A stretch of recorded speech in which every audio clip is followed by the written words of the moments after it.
Querido irmão, você que está comigo aqui, abra sua Bíblia em 2 Coríntios, capítulo 5, verso 14 ao 19. 2 Coríntios, capítulo 5, verso 14 ao verso 19. É o texto da nossa meditação de hoje. E eu gostaria que você prestasse bastante atenção no que Paulo escreve à igreja de Corinto. Olha só: pois o amor de Cristo nos constrange, porque estamos convencidos de que um morreu por todos, logo todos morreram. E ele morreu por todos, para que aqueles que vivem já não vivam mais para si mesmos, mas para aquele que por eles morreu e ressuscitou. De modo que, de agora em diante, a ninguém mais consideremos do ponto de vista humano. Ainda que antes tenhamos considerado Cristo desta forma, agora já não o consideremos assim. Portanto, se alguém está em Cristo, é nova criação. As coisas antigas passaram, eis que surgiram coisas novas. Tudo isso provém de Deus, que nos reconciliou consigo mesmo por meio de Cristo e nos deu o ministério da reconciliação. Ou seja, que Deus em Cristo estava reconciliando consigo o mundo, não levando em conta os pecados dos homens, e nos confiou a mensagem da reconciliação. Amém. Queridos, o texto que acabamos de ler, escrito por Paulo à igreja de Corinto, na sua segunda carta, tem um ensino claro. Capítulo 5, basicamente, de 2 Coríntios, tem o mesmo ensino, e é muito claro quando nós analisamos essa carta. Paulo está falando sobre a reconciliação que Cristo fez entre os homens e Deus. O que é reconciliação? Reconciliação é você consertar o relacionamento que estava quebrado. É você restaurar o relacionamento que estava destruído. Se você bem se lembra, lá em Isaías capítulo 59, versículo 2, o profeta diz assim: mas as suas maldades separaram vocês do seu Deus, os seus pecados esconderam de vocês o rosto dele. Todo homem, antes de conhecer a Cristo, ele está em contenda com Deus, ele está em briga com Deus. Por quê? Por causa do pecado. O pecado é uma afronta direta à santidade de Deus, é uma afronta direta à grandiosidade de Deus, e por isso que todo homem que não conhece a Cristo, ele está como que numa briga com Deus. E quando Jesus vem a essa terra, ele vem para resolver esse problema, ele vem para restaurar, para reconciliar, para consertar esses dois extremos, o homem e Deus. Então ele faz a união de novo. Então é isso que Paulo está ensinando. Paulo está ensinando sobre reconciliação. Ele está dizendo que Jesus é aquele que reconciliou o relacionamento do homem para com Deus, porque o nosso relacionamento com Deus estava quebrado. A situação era tão séria, mas tão séria, que se você abrir em Efésios capítulo 2, versículo 1, você vai encontrar o texto bíblico nos dizendo o seguinte: antigamente, por terem desobedecido a Deus e por terem cometido pecados, vocês estavam espiritualmente mortos. Perceba a seriedade do texto, também de Paulo. Ele escreve à igreja de Efésios, ele diz assim: olha, antes de vocês conhecerem a Cristo, por causa do pecado de vocês, o espírito de vocês estava morto, não tinha vida nenhuma, não existia sopro de vida no espírito de vocês. E o grave problema nisso tudo é o seguinte: a Bíblia nos ensina que se nós partirmos dessa vida com o nosso espírito morto, o nosso destino é o inferno. O nosso destino é o inferno, a Bíblia nos diz isso. Chama isso de segunda morte. E isso é um problema gravíssimo, que o homem não tem como consertar, que eu e você não temos como consertar essa situação. Mas existe na minha e na sua vida antes de nós conhecermos a Cristo. Todos nós, antes de encontrarmos a Jesus, espiritualmente éramos cadáveres, mortos. Nosso espírito não tinha vida, por causa dos nossos pecados.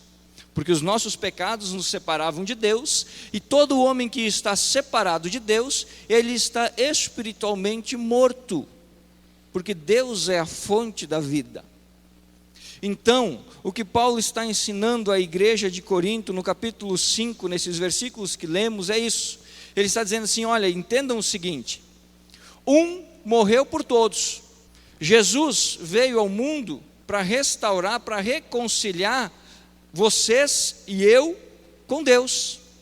Se não fosse a obra de Cristo nessa terra, nós continuaríamos espiritualmente mortos. E quando partíssemos deste mundo, o destino reservado a nós seria o inferno. É a palavra. Então, na reconciliação de Cristo, Jesus vem a essa terra. Ele vive a nossa vida. Ele enfrenta as situações que nós enfrentamos. Ele compartilha das dores e dos sofrimentos que nós, seres humanos, vivenciamos. Mas ele, diferente de mim e de você, e diferente de todos os homens e mulheres da época dele, ele não peca, ele não comete pecado. Mesmo sendo tentado, mesmo sofrendo tentação, mesmo sofrendo as dores e as mazelas que todos os homens sofrem, Jesus se mantém santo. E na sua santidade ele recebe então o direito de ser justo. Ele recebe então o direito de herdar os céus. Aí então vem a obra da redenção, que se dá na cruz, que nós falamos semana passada. Quando Jesus morre e ressuscita, ele está reconciliando o homem com Deus, ele está resolvendo o problema do pecado, ele está consertando o meu e o seu problema, ele está resolvendo a minha e a sua dificuldade, ele está colocando a colher no meu relacionamento com Deus e no seu relacionamento com Deus e ajeitando as coisas. E aonde existia um espírito morto, quando encontra a Cristo, revive. E a coisa ela fica mais bonita ainda, porque a Bíblia diz que todo aquele que aceita Jesus como Senhor e Salvador da sua vida, torna-se filho de Deus. Está lá em João capítulo 1, verso 12, onde a palavra diz que todo aquele que reconhece que Jesus é o Senhor, tem o direito de se tornar filho de Deus. É revivido por Cristo. O espírito que estava morto é ressuscitado. A relação que estava quebrada entre o homem e Deus é consertada, e o homem agora tem livre acesso ao Senhor, o homem agora tem livre acesso a Deus, o homem pode orar e Deus ouve, Deus fala com o homem escuta e percebe a voz de Deus.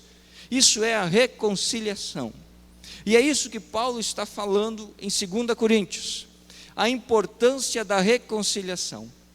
Agora, quando nós vamos olhar mais de perto esse texto, nós vamos perceber que a reconciliação feita por Cristo, ela vai além da parte espiritual.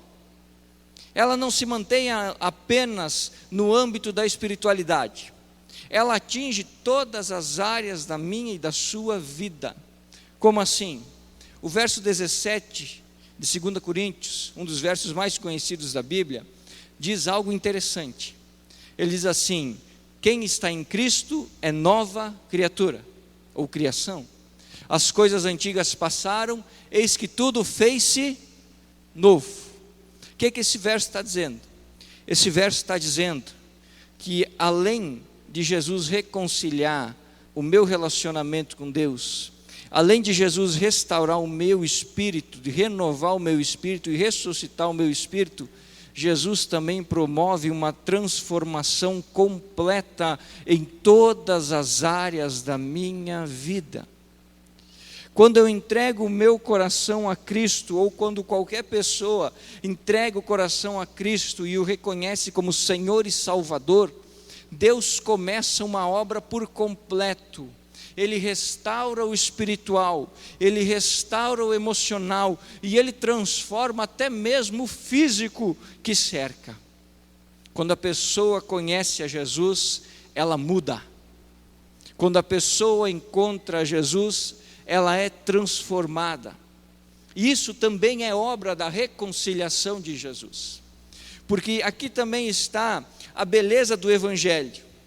Jesus não trata apenas do nosso espiritual, Ele cuida de nós como um todo.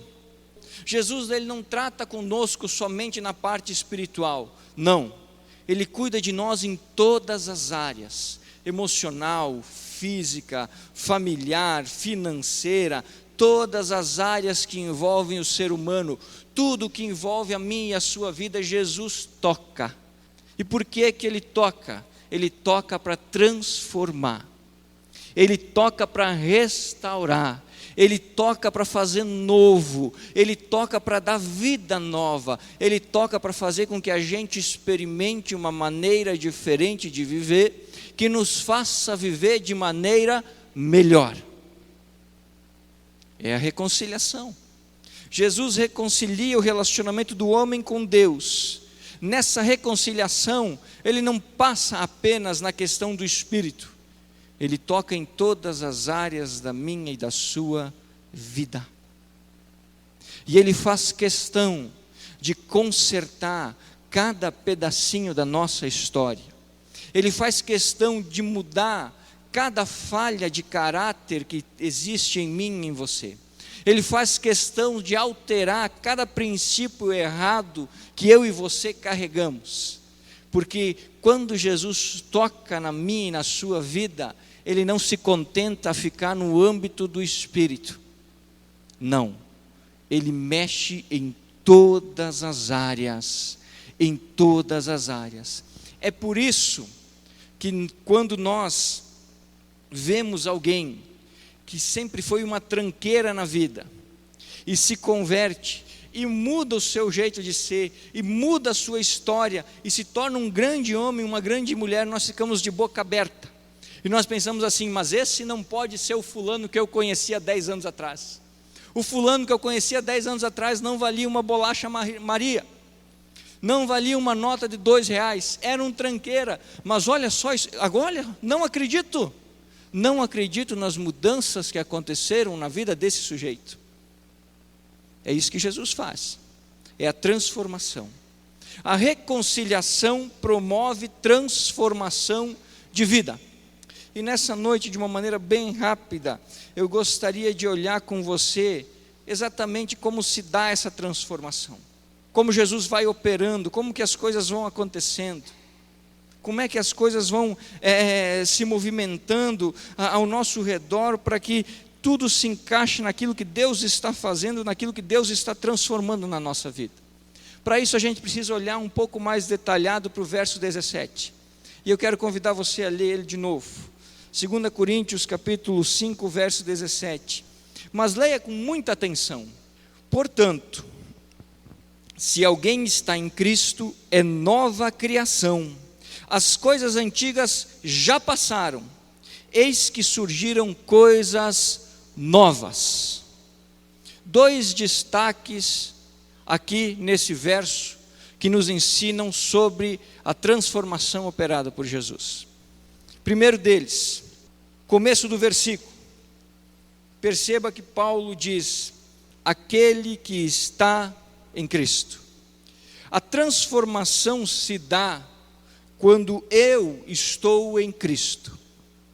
A transformação tem início quando eu estou em Cristo.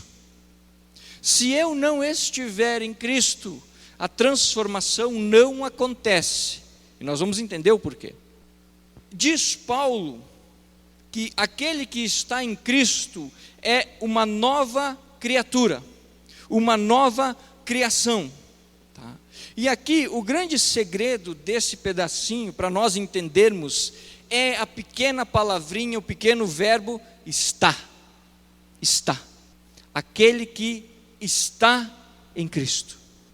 E aqui a pergunta que nós precisamos nos fazer para compreender isso é o seguinte: o que é estar em Cristo? Se aqueles que estão em Cristo são nova criação, então automaticamente eu me pergunto: o que é estar em Cristo? O que é estar em Cristo? É vir à igreja? Estar em Cristo é ter uma Bíblia? Estar em Cristo é fazer parte de um ministério? Estar em Cristo é frequentar um culto aqui ou lá, ou todo domingo? Estar em Cristo é viver longe da igreja ou perto da igreja? O que é estar em Cristo? Se alguém perguntasse para você: escuta fulano, me diga o que é estar em Cristo, o que você responderia? Nós precisamos pensar Porque o restante do texto nos diz que se eu estou em Cristo, eu sou transformado, eu sou uma nova criação. Mas se eu não estou em Cristo, automaticamente eu não sou criação nova nenhuma. Então o que é estar em Cristo? Penso que estar em Cristo é ter o real entendimento do seu sacrifício, é vivenciar a sua presença em nós de uma maneira real. E o que quer dizer real aqui? É vivenciar verdadeiramente, é você ter contato com Jesus, é você reconhecer a voz de Cristo falando ao seu coração e não ter dúvida nenhuma de que é Ele que está falando. É você conhecer o Senhor o máximo que você puder. É você dedicar o seu coração a entender os princípios, os valores e os ensinos do Mestre. Estar em Cristo é vivenciar uma vida real com Jesus. É impossível estar em Cristo apenas de domingo. É impossível estar em Cristo apenas de segunda ou apenas de terça. Estar em Cristo envolve permanência. Ou seja, eu preciso viver diariamente com o Senhor. Eu preciso estar diariamente na presença do Senhor. Isso é estar em Cristo. Estar em Cristo é desenvolver intimidade e vivência tão profunda com Jesus, ao ponto de ter o mesmo sentimento que Paulo teve quando escreveu Gálatas 2:20. O que diz lá? Fui crucificado com Cristo, agora já não sou mais eu quem vive, mas Cristo vive em mim. Perceba que interessante isso. Olha o sentimento profundo de Paulo. Ele tem uma vivência tão real com Jesus, ele tem uma caminhada tão profunda com Jesus, ele tem uma intimidade tão verdadeira com Cristo, que ele escreve à igreja de Gálatas, ele diz assim: olha, eu sinto-me como se tivesse sido crucificado com o Senhor, e já não vivo mais eu nesse corpo, mas Cristo vive em mim. Isso é estar em Cristo. É você fazer o que João Batista disse aos seus discípulos, quando questionado sobre a popularidade de Jesus e o seu decréscimo de popularidade de João, ele olha para os seus discípulos e diz assim: isso é bom, é importante que ele cresça e que eu diminua. Isso é estar em Cristo. Estar em Cristo é colocar Jesus em primeiro lugar, acima de tudo e de todos. Pastor, mas eu tenho família. Eu também. Pastor, mas e os filhos? Também. Jesus precisa ser o um, não o 1,5, não o 2, o 1. Estar em Cristo é colocar Jesus acima de tudo, inclusive de mim mesmo, inclusive dos meus sonhos, inclusive dos meus desejos. Estar em Cristo é viver de uma maneira interligada com Jesus, tão profunda, que os meus sonhos e os meus planos deixam de importar, e eu começo a vivenciar os sonhos e os planos que Ele tem criado para mim. Estar em Cristo é ter intimidade com Deus. Estar em Cristo é ter compromisso com a palavra da verdade, até porque a palavra que nos ensina quem é Jesus é a Bíblia. É a Bíblia. A palavra de Deus é a ligação mais forte que nós temos com o Senhor. É a palavra dele destinada ao meu e o seu coração. E estar em Cristo é olhar para a palavra, buscar a palavra, entender a palavra e viver a palavra. Todo aquele que está em Cristo ama o seu Senhor e vive os seus ensinos e os seus princípios. Vamos ver o que está escrito lá em João capítulo 14. Olha o que Jesus fala. João capítulo 14, versículo do 21 até o versículo de número 24. João 14, 21 ao 24. Jesus que está dizendo essas palavras, olha aí.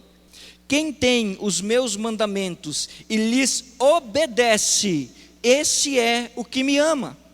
Aquele que me ama será amado por meu Pai, e eu também o amarei e me revelarei a ele. Olha que interessante. Agora olha o verso 22. Disse então Judas, não Iscariotes: Senhor, mas por que te revelarás a nós e não ao mundo? Respondeu Jesus: se alguém me ama, obedecerá a minha palavra. Meu Pai o amará.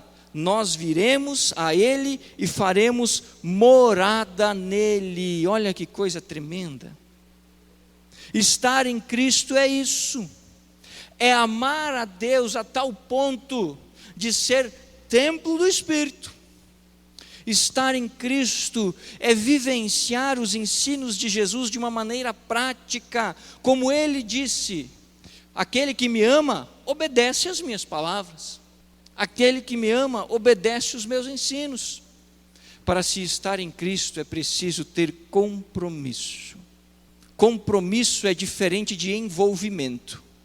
Compromisso significa vida, envolvimento significa parte de alguma coisa. Eu quero contar uma historinha para você, para exemplificar o que é compromisso e o que é envolvimento. Uma vez eu já contei, eu acho, essa história para vocês. Uma vez tinha a festa da Dona Onça na floresta, estava de aniversário. E aí a galinha e o porco estavam conversando. O que é que nós vamos dar de presente? Nós vamos levar o que de presente? Eu não sei, não pensei, estou pensando, estou com pouco dinheiro, não sei o que vamos dar de presente. E ali ficaram. Passou uma semana, a galinha vem com uma ideia, ela diz assim: opa, descobri, eu sei quem nós vamos dar para a Dona Onça. Eu vou levar um ovo, você pode dar o bacon. E aí o porquinho deu uma risada e disse assim: esse negócio não é bom não. Ele disse assim: ovo para você é tranquilo, para mim dar bacon tem que cortar o lombo, tem que cortar as minhas costas. Moral da história: a galinha queria se envolver no presente, ela ia dar uma partezinha, o ovo, vai embora. O porquinho tinha que se comprometer, porque se ele desse o bacon, era a vida dele que ia para o espeto. Estar em Cristo é se comprometer. Não é oferecer a Jesus uma parte, mas é oferecer a Cristo o todo. Isso é estar em Cristo. E quando isso acontece, quando isso faz parte da minha vida, inicia-se ali então a poderosa ação do Espírito de Deus, que molda o meu caráter, o seu caráter, os meus pensamentos, os seus pensamentos, a história total da nossa vida, e restaura a minha e a sua vida. E faz o que Paulo diz em verso 17 de 2 Coríntios, na segunda parte, quando ele vai dizer assim: aquele que está em Cristo é nova criação. E aqui é o segundo destaque que nós precisamos aprender.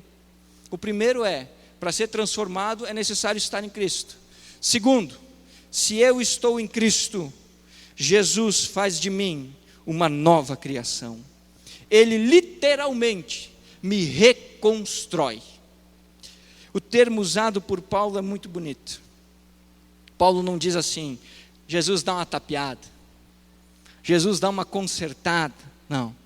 Paulo diz assim: aquele que está em Cristo é nova criatura. É feito de novo, é refeito por completo. A transformação, a obra de Cristo em nossa vida é tão profunda que ela nos refaz de novo.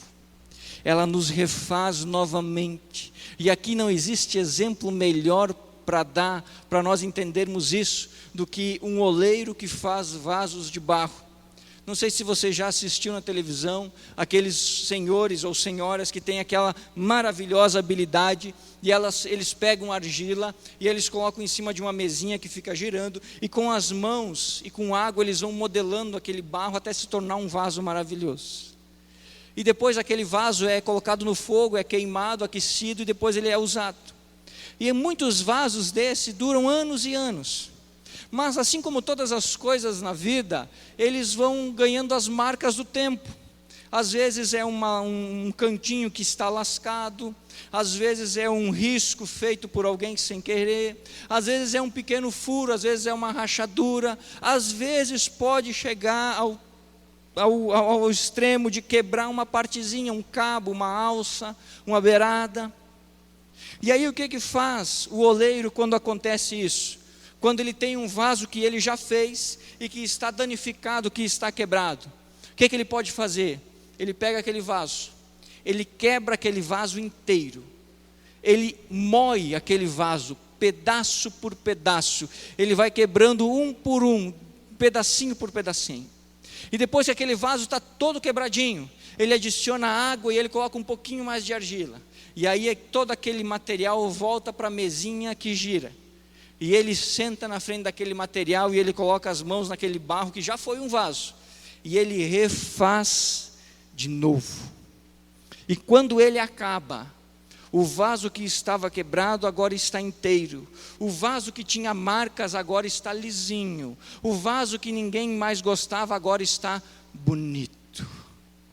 É isso que Jesus faz com todo aquele que entrega o seu coração a Ele. Ele quebra os nossos conceitos, Ele quebra os nossos paradigmas, Ele quebra a nossa visão de mundo, Ele destrói o nosso caráter, aquelas falhas de caráter que nós temos. Por quê?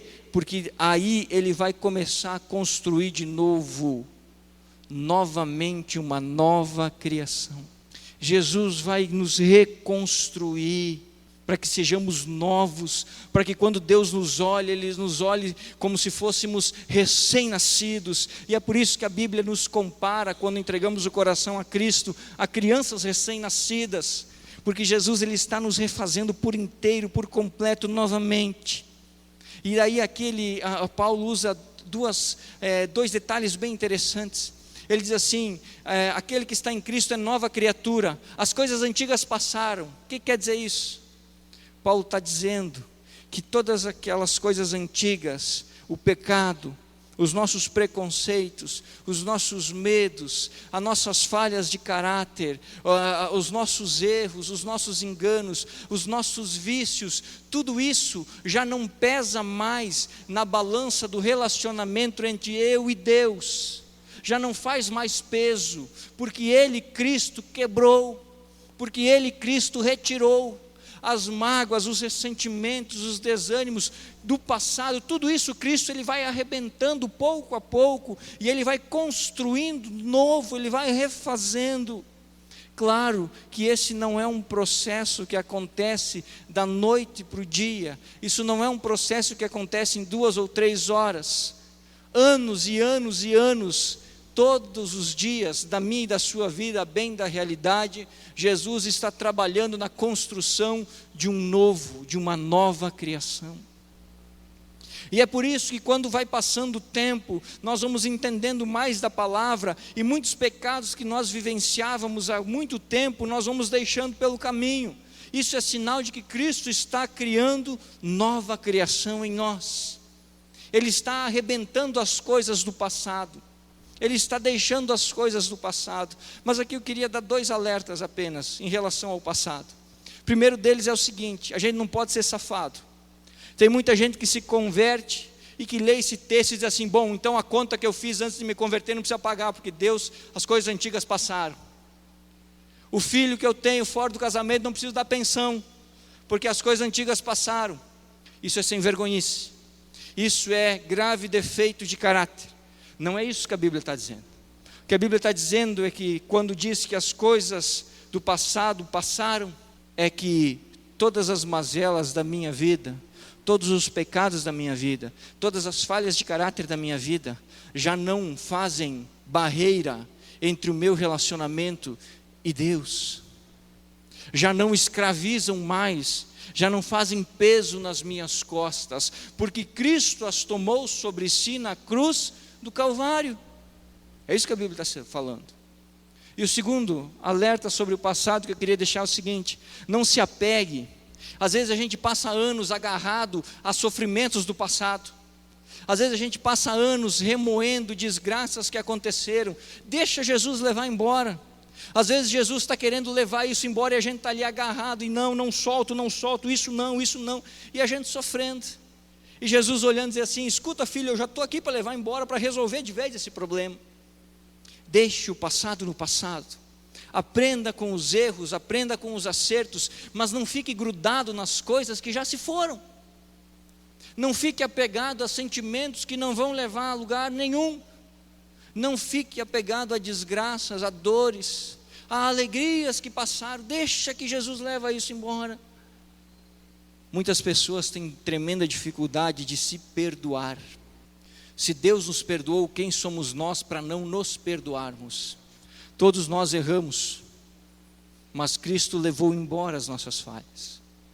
Então, guarde de alerta no seu coração, não fique agarrado às coisas do passado, deixa que Jesus vai levar, deixa que o Senhor vai embora, porque Ele está fazendo uma nova criação, e nessa nova criação não há espaço para as dores do passado, não há espaço para as falhas de caráter do passado, não há espaço para os pecados, e é por isso que Ele vai com a mão poderosa dEle, com a ação do Espírito, limpando aquilo que ficou para trás.